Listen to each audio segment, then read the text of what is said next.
Welcome to my new video about the models that I've made for Trains Railway Simulator, and these are for Beckton Gasworks, or indeed for any gasworks that you want to build in your layouts. Now they come in two sections. They are the gasworks sections, which are here, which I'll talk through in a moment, and then also the pier sections, which I've poked down here.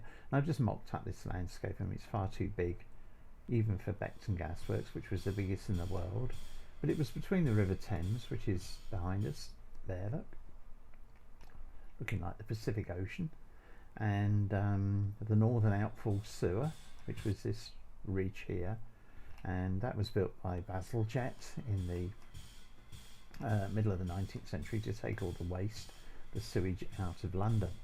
Okay, so here's the gasworks bits and pieces. Now I've already released a whole series of these pieces related to the gasworks, and they were based on the mow crossing type and splines, scenery splines for the viaduct.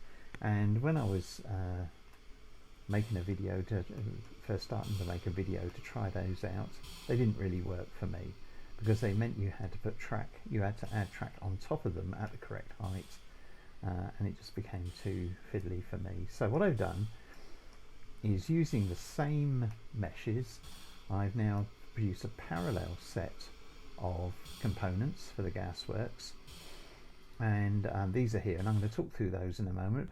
But first of all, what I wanted to do is to just basically talk through the process of the of making the old coal gas, the old town gas as it used to be known. And you see there, I've just put in a little shunter, and I've been having some fun with the audio on this, so that's why I'm just zooming in to get the sound from trains. For some reason it didn't want to give me any sound when I started doing this. Okay, so essentially what you do is you take coal, as in the wagons here. Now these are 6 of the 12 works wagons, which I've modelled, all with slightly different textures, and these are obviously full of coal. They're dumb buffered, they're without brakes, and they're just coupled together. We just use a simple chain and hook coupling. And these we're usually using rates of 6, so 1, 2, 3, 4, 5, 6, there we are, and there's 6 empties over here. And I've just put in, because I still haven't got anywhere near finishing the Beckton shunting locomotive, so I've just put in my sort of generic colliery saddle tank there, just to illustrate it. Normally, being at Beckton and other gasworks, they would be 040 saddle tanks or similar, rather than 060 locomotives. Right, so what about the process? Well, the process is you bring your coal, and at Beckton the coal came in from colliers, and I've just got a couple of barges here, coal barges, up against the pier, and these are the original cranes, type of cranes, bucket cranes that they had at Beckton, and the coal would be brought down from Newcastle, places like that, and will be brought down, unloaded, and then taken on the internal railway network, of which this is just part. This would join up with all this lot over here, and this is just a very simplified random sort of showing of the highly complex rail network, and you can be as complicated as you like with that. Also, please note, I've used a very dark ground so that the components will stand out. But ideally what you should use is a mix between coal and mud as a colour underneath the track. And the track, if you can find track, I mean, this is the built-in Tane track, so I've just used that just to put that down at ground level. Okay, so the coal comes in from those coal barges, and it's brought in, and then it's run up to the level of the internal viaduct railway, which is this incline here. You can see the incline, and if we look down the incline, you can see the drop there. And that's why they only pulled up 6 wagons at a time, because they would take a run at this incline, but that was pretty normal. So that's now a piece of fixed track, and comes with rails already fitted on top, and you just simply connect a piece of procedural track down the bottom there, and then at the top you go into my track splines. And so the old scenery splines have been replaced by track, or have been added to with these track splines. Now what I do is, I would recommend for when you are using these, is first of all use them at the height, which is 7.46 meters, but you'll soon get that by, let's go into track here, drop down and get height, 7.54, there you are, I was completely wrong, not 7.46, 7.54 meters in height. And that's where you want to set all of this track, and once you have it all positioned carefully, then you can use these scenery pieces, which are here. Here's one, and that's a double support for the single track viaduct, and then we have a triple support here for a double track. And so when you're working in Surveyor, that's what you use. Now I've made a variety of types of track for this. You can see here, by the way, I'm using rails only track inside the retort house. So the coal came up the ramp onto the upper network of the viaduct, and there were very sharp curves, and I'll come back to the point work in a moment. So, because I just showed you that's about the limit of the tightness of curve that you can put in, otherwise you start to get sort of like cogwheel effects on the track. They were taken up and then they were shunted 6 at a time into the retort house, and then the coal was tipped into what were basically ovens, and it was cooked, and the coal gas was extracted from that process, and the remaining material was coke, coal gas and coke, and there were other byproducts as well, less important. And then the coke would come out. I haven't put these tracks in, but there would be tracks at the lower level as well where the coke would come out, so you can add those in as well. I haven't attempted to make these industries, it's been beyond me, but a little bit of careful positioning, and you'll be able to put an industry track, one of the later ones that allows for height movement. You'll be able to put those in inside the retort houses, so as to consume coal and then produce coke. And it also produces gas, and all the gas piping went underground. From the retort houses, the gas went to the exhauster house here, which I've just positioned. Let's move it out so you can get a better look at it. That's the exhauster house. These are all based on the original plans of the buildings from 1870 to 1880. So that's the exhauster house, and that controls the flow of the gas exiting from the retort houses to the well, basically to the gasometers. And I've got 2 different types of gasometer, one in that sort of colour, that's quite accurate for surviving one, or rather the almost surviving one, which I modelled, and then there's a grey version there with a little blue bits on it as well. And if you look at a map of Beckton, you'll see that at the beginning of this video there are quite a few of these gasometers. It's supplying the whole of London with gas, so there's a tremendous reserve both of gas and of coal. And there were a lot of these here underneath the viaduct. There were a lot of coal stacks scattered around the works. So basically that's the process, is you've got to bring in wagon loads of coal into the retort house, and then you you've got to empty them, and then you can take them out. And the retort houses, of these, there were 6 of these ones, and these are big buildings, and I think 8 of a slightly later type, which I haven't yet modelled. And so it was an enormous business, and these were connected by this quite ornate bridge of cast iron bridge between the retort houses.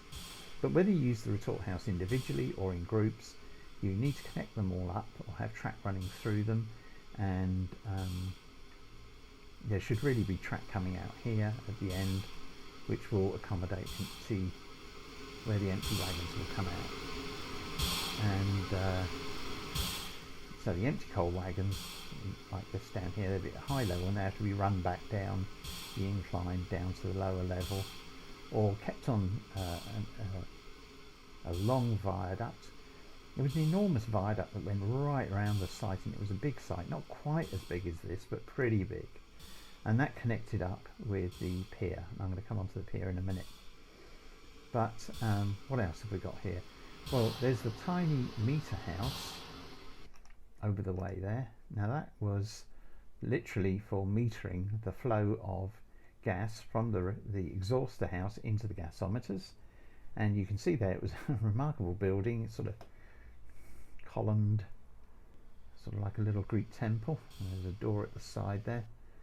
And it had the meters which metered all the gas that was going out. If you want to put in pipe work from any other models, add as much as you possibly can. Make it a confusion of pipe work, because the site was absolutely full of bits and bobs going here, there and everywhere. And that's the way to model your gas works. So the exhauster house doesn't have any sort of connection to it. The works obviously needed power, and the power was provided by a boiler house.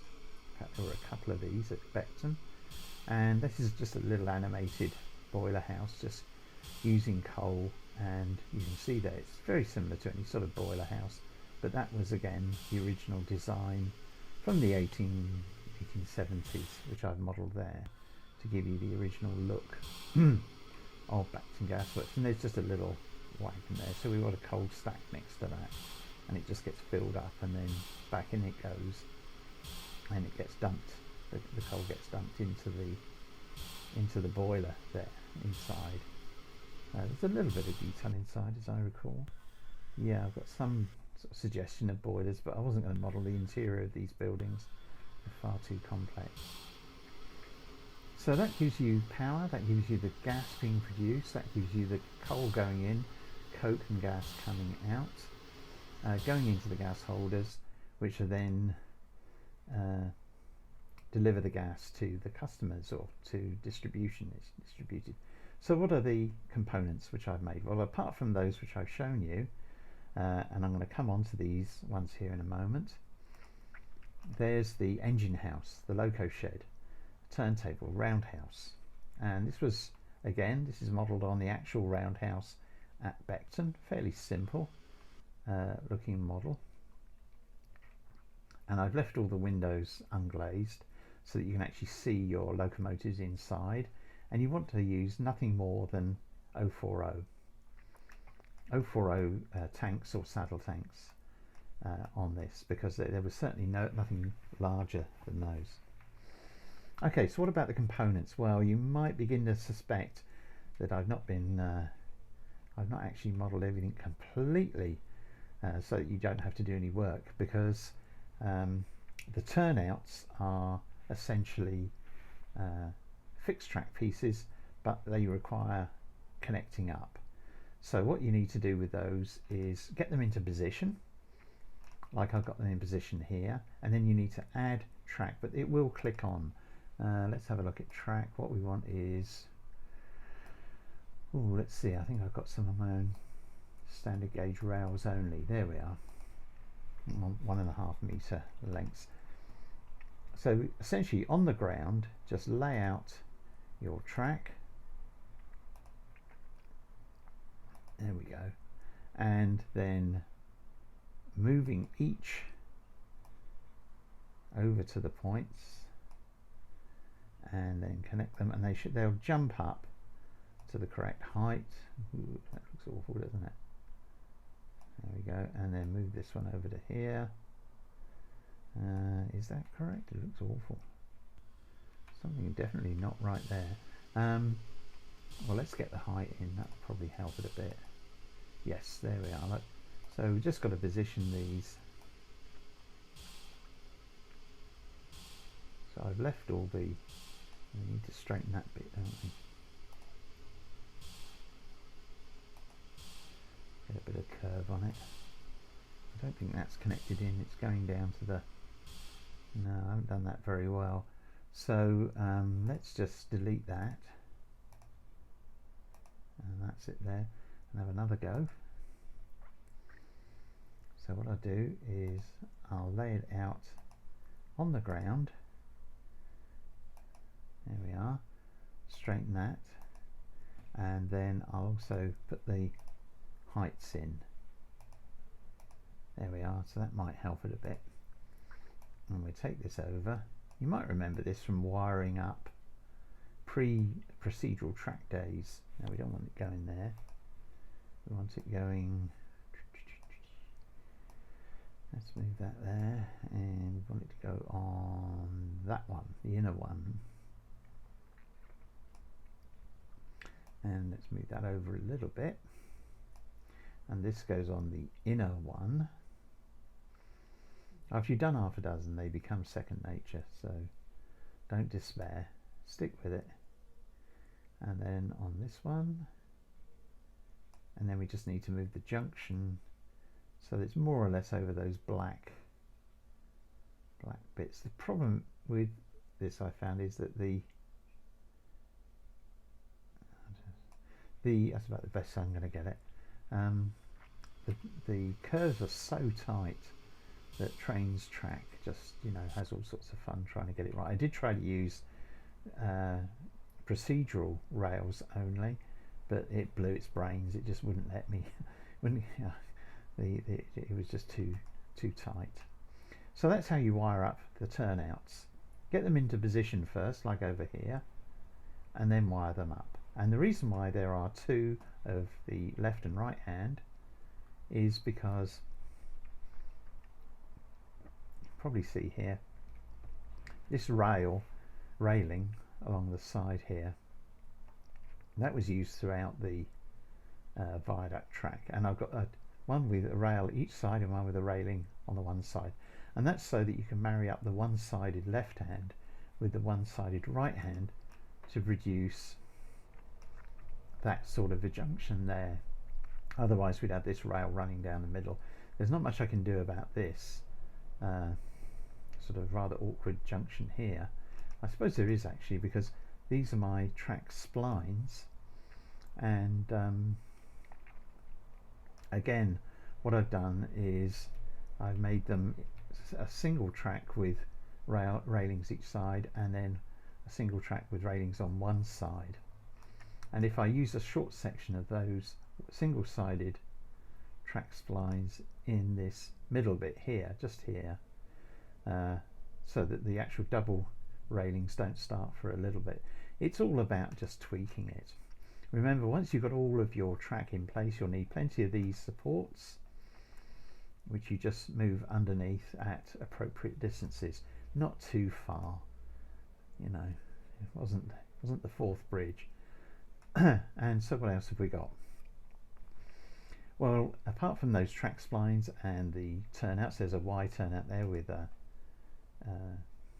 railings each side. There's this one which was used just between retort houses, so I thought I'd model that.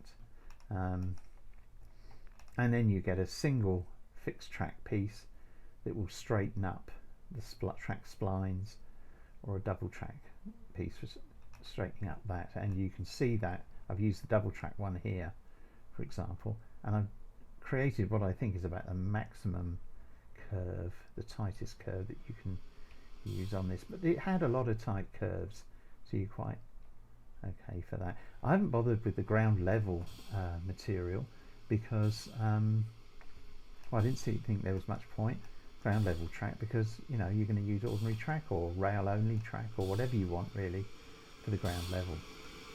Okay, and that's pretty much it for the actual gasworks themselves. Then the other group of items, which let's see if we can find them, here we are, is the riverside dock, and it had a special little entrance piece which is here, and then it had a different type. You'll see here that the spline track, viaduct track. That's two single-sided but in opposite directions there, so as to create a double track. That's got a fairly straightforward side. The dock viaduct section had this sort of pattern and some quite fancy ironwork, which you can just make out in those spandrels there. And again, I've used a piece of fixed track and then two pieces of single railing side pier track to create this viaduct. And it marched out into the river. It had a 90-degree curve which included a junction, and that needs to be wired up, as it were, with rail only track. You need, just like I was doing the turnout. And you can see there what you've got is 3 tracks at the end of it, 2 tracks at the beginning, so you get a third track created there. And then we got a 3-track fixed track section with splines. There's 3 different track splines for the pier, because it was only had a railing on the inner side, so that's that one there. Then you had a centerpiece, and then you had the other edge where the coal was actually lifted. And you had these strange cranes cantilevered out from the side of the dock. And again, these are based on the original cranes. There were new ones fitted in the 1920s, I think it was. But I thought I'd make these original ones, and they're just static scenery items, and as is the coal tenders here. And here's the pier end, and if the 3 tracks came together, again you'll need to wire that up just to release the locomotive, and so it could run around its train and take the loaded coal wagons like this one here. This is a single example of the works Dunbuffered wagon. Now these did have, oops, that's gone a bit fast. These did have, as you can see there, side doors and for dumping the coal down into chutes or into the retorts, but they're not animated on mine. They're just there to illustrate that's what they were. So that's what you need. You need a supply of coal coming into your gasworks, whether it comes in from a river and you use a pier to unload the coal, or whether it comes into your works and you can use private owner wagons.